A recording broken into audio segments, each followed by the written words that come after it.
Hello everyone. In this video, I am going to explain you the book An Introduction to the Principle of Moral and Legislation by Jeremy Bentham from 1748 to 1832. He was a social reformer, jurist and an English philosopher, also known as the modern founder of utilitarianism. In this video, I am going to explain you the chapter 5 to 8. So having presented all sorts of pain and pleasure from chapter 1 to 4, now I am going to discuss about the different kinds of pleasure and pain in chapter 5. So Bentham majorly focuses on the utility of principle throughout his book. In chapter 5, he says that pain and pleasure can be simply defined by a simple word which can be interesting perception. Further, he says that interesting perception is divided into two types: complex pain and pleasure and simple pain and pleasure. Simple one are the basic ones, like simple pain can be a scratch on a hand and simple pleasure can be a taste of a favorite food. Whereas the complex pain and pleasure are the different factors and emotion and are long terms. The complex pleasure can be the joy of a successful relationship or achieving goal, and the complex pain can be a curious disease or an injury. Then I'm going to tell you about the different kinds of pleasure first. So first is the pleasure of a sense. It includes the pleasure of a taste, pleasure of a smell, touch and a health. Pleasure of taste can be a satisfaction of hunger and thirst. Second is the pleasure of novelty. It is the type of pleasure which comes under where we see something new, or which can we have a positive emotion and attitudes towards us. Third is pleasure of memory. After experiencing good memory or pleasure, a man sometimes wants to recollect its memories in a same manner which had been occurred before. Fourth is the pleasure of relief. This is a type of pleasure when a man experiences pain that it had been stopped enduring. Then now I'm going to discuss about the different kinds of pain. It involves the pain of smell, taste, thirst and awkwardness. Also there are some pains like pain of pity, which includes the discomfort or unease that arise from the different or the moral religious beliefs. Then the pain of benevolence. It is a pain that causes stress by witnessing other experiencing a pain which can cause a mental trauma. Second, the pain of malevolence. It is a satisfaction derived from the misfortune of those who one dislikes. Further, Bentham identifies the four sanctions of pain and pleasure: political, civil, religious and self-sanction. Political sanction. It refers to the pain and pleasure resulting from the action of the government or the legal system.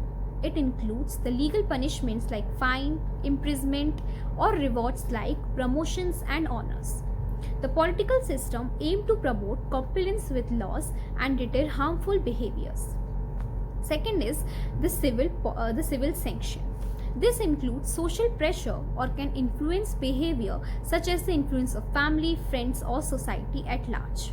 It is not enforced by government, but it is a form of a social sanction. Third is the religious sanction. This is the influence of religious beliefs and practices on human behavior. According to Bentham, religious institution often promises rewards, for example, eternal life, or threats, that is the hell or divine punishment. Fourth is the self-sanction. This involves the internal feelings of pleasure or pain that is an individual experience based on their actions and satisfaction. Then he explains that this primary concern is understanding how human beings are motivated by these sanctions and how they affect the creation of laws. He argues that laws should be crafted to maximize pleasure and minimize pain. The principle of utility and the greatest good for the greatest number of person. He says that understanding human nature is essential for forming the laws that promote societal happiness. This theory was based on the idea that people naturally seek pleasure and avoid pain. Laws then should reflect this fundamental truth using sanction that either reward or punish behavior that align with societal beliefs. Then Bentham expands on the theory of utilitarianism, demonstrating how various sanctions, both external and internal, influence human action and behavior. By understanding these sanctions, lawmakers can create more effective laws with the goal of promoting more happiness and reducing sufferings. Chapter 6: The source of our ideas of right and wrong. Bentham delves into the origin of our moral beliefs, particularly focuses on what is right and wrong. So he said that there are the sources of right and wrong, and there are two types of sources, which is natural source and artificial source.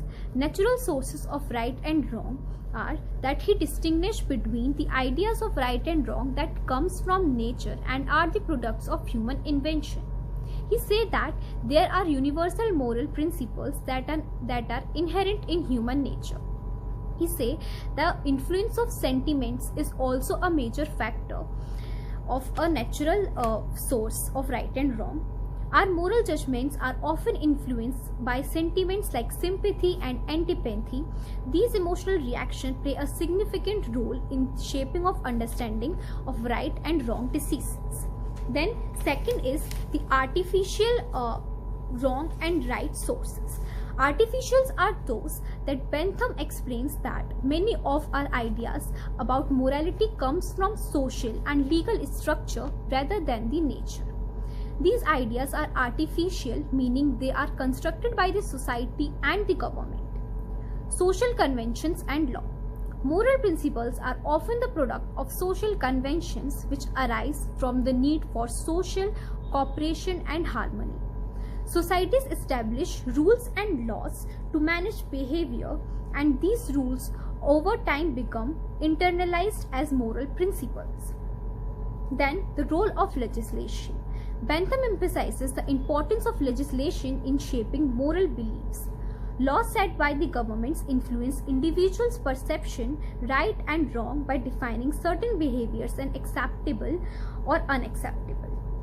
Third is the influence of education and authority is also very important factors of an artificial source, like the education and custom. Bentham acknowledges that education, customs, and traditions play an important role in forming people's moral values. He said that what society teaches us, its members, especially through institutions like schools and families, helps to shape their perception of right and wrong. Then the role of authority. Authority figures, religious leaders, political figures, and intellectuals also have a significant impact on moral beliefs. Then the impact of utility on moral judgment. Utility as the foundation of morality. Bentham says that believe the principle of utility, the greatest happiness to the greatest number of people, is the foundation of morality. He suggests that many of our moral beliefs, whether derived from nature, social structure, authority, ultimately need to be aligned with the principle of utility. And he critically evaluates the moral principles. According to Bentham, it is essential to evaluate all moral principles using the hedonistic calculus method, assessing how well they contribute to maximizing happiness and minimizing pain. Hedonistic calculus is a method for evaluating the moral worth of action by calculating the total pleasure and pain they produce. Then he said the 7 factors of moral principle, which is the intensity. It means how strong the pain or pleasure can be. Second is the duration, how long the pleasure or pain lasts. Third, certainty, how likely the pleasure or pain is to occur. Fourth, propinquity, how soon the pleasure or pain will occur. Fifth is the fecundity, the chance that the pleasure or pain will have to further pleasure the pain to further pain.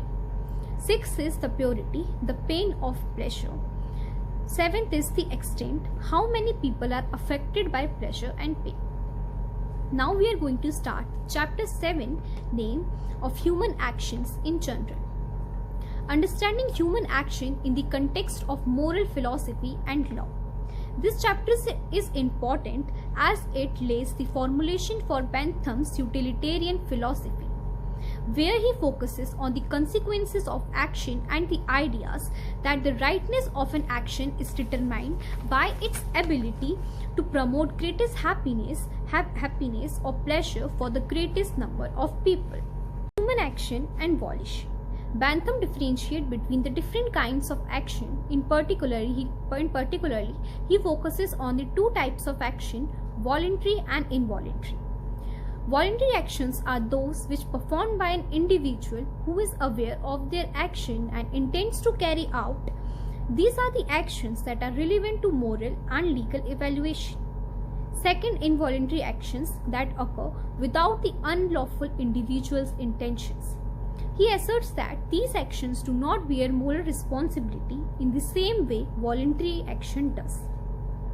Bentham also examines the role of motives in human actions. Motives refers to the reasons or desire behind an action. In Bentham's utilitarianism, the motive of an action is less important than its consequences, as the consequences are what ultimately determine whether an action is morally right or wrong. After emphasizing on different kinds of action, he then explained about the good and evil. Bentham introduces the concept of good and evil in terms of the ability to produce pleasure and pain. For Bentham, the key factor in evaluating actions is either they lead to happiness or pain. He argues that moral actions are those that promote happiness or minimize sufferings, and immorals are those that are opposite. Then he classifies the action. He distinguishes different classifications of action based on the effects, such as actions that are beneficial to society and those are harmful.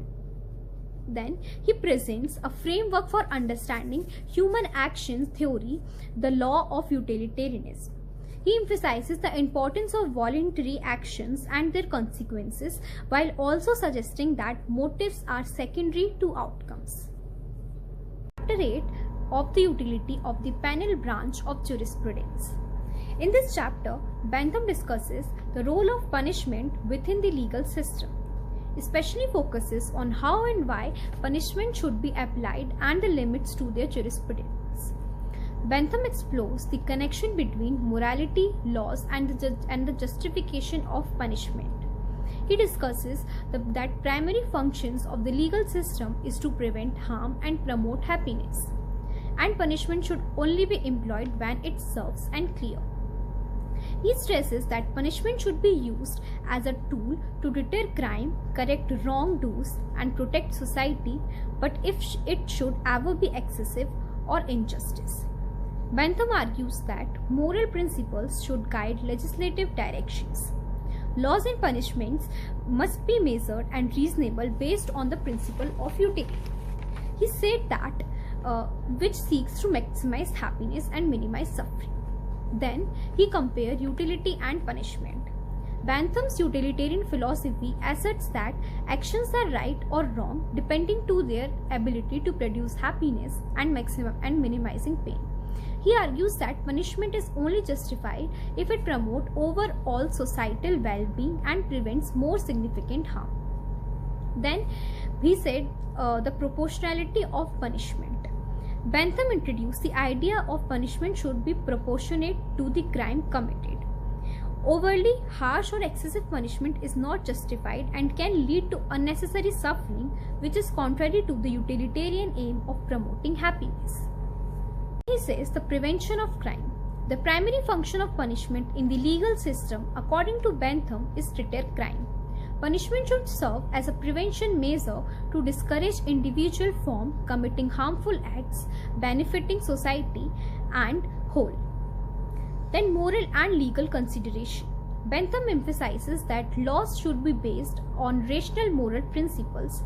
Legislation should aim to create a framework where individuals are encouraged to act morally and lawfully, and punishment should only be employed when necessary to maintain social order. Then he talked about the limits of the penal system. Bentham asserts that punishment should not be arbitrary to excessive. There must be clear limits to the application of penal laws, and these limits should be based on the utility of preventing harm. The goal is to balance the severity of punishment with the greatest good to serve.